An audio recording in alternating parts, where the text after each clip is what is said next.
असफलता की मार पढ़े लिखे कामयाब माने जाने वाले लोगों को भी बीमार बना देती है। ऐसा ही एक मामला सामने आया है। आईएएस बनने का ख्वाब बुनने वाली हैदराबाद की युवती ने डिप्रेशन में मल्टीनेशनल कंपनी की एचआर मैनेजर की नौकरी छोड़ दी। दिमाग की बीमारी बढ़ती गई और वह कूड़ा बिनने वाली बन गई।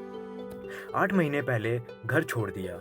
घर से निकालने के बाद मांगते खाते और भटकते हुए करीब 1,500 किलोमीटर दूर चली गई। यह युवती है तेलंगाना के वारंगल की रहने वाली रजनी टोपाकुला। वह 23 जुलाई को बुरी हालत में तिवारीपुर थाने के पास मिली। जुलाई की प्रचंड गर्मी में रजनी ने के तन पर 8 सेट कपड़े थे।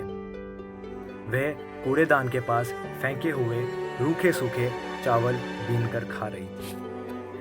किसी ने इसकी जानकारी थाने पे दी। 2 सिपाही उसके पास पहुंचे। रजनी सिपाहियों को देखकर फर्राटेदार अंग्रेजी बोलने लगी। वह टूटी फूटी हिंदी भी बोल रही थी। सिपाहियों ने इसकी जानकारी अधिकारी को दी। पुलिस वालों ने उसे चैरिटेबल फाउंडेशन को सौंप दिया। फाउंडेशन के निदेशक आलोक मणि त्रिपाठी ने बताया कि संस्थान में रजनी का इलाज शुरू हो गया है।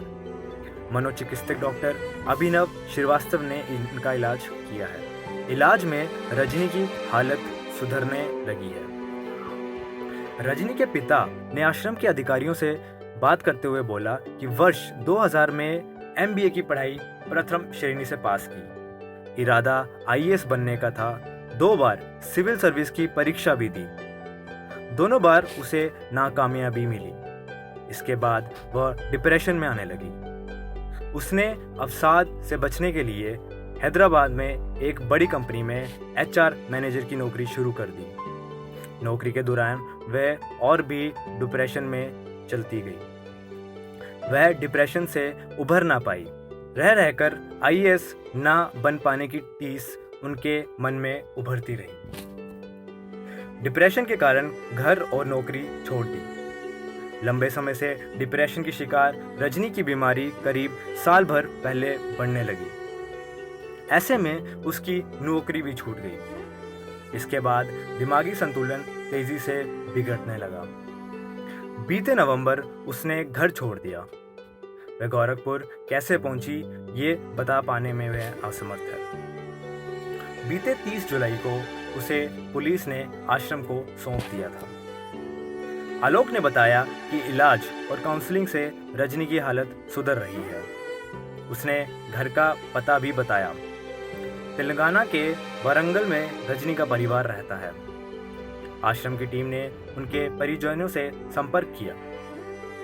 परिवार में दिव्यांग पिता, बूढ़ी माँ और एक भाई है। तीनों ने गोरखपुर आने से इनकार कर दिया था। इसके बाद आश्रम की टीम शुक्रवार को रजनी को हवाई जहाज से हैदराबाद ले जाकर परिवार से मिलाया।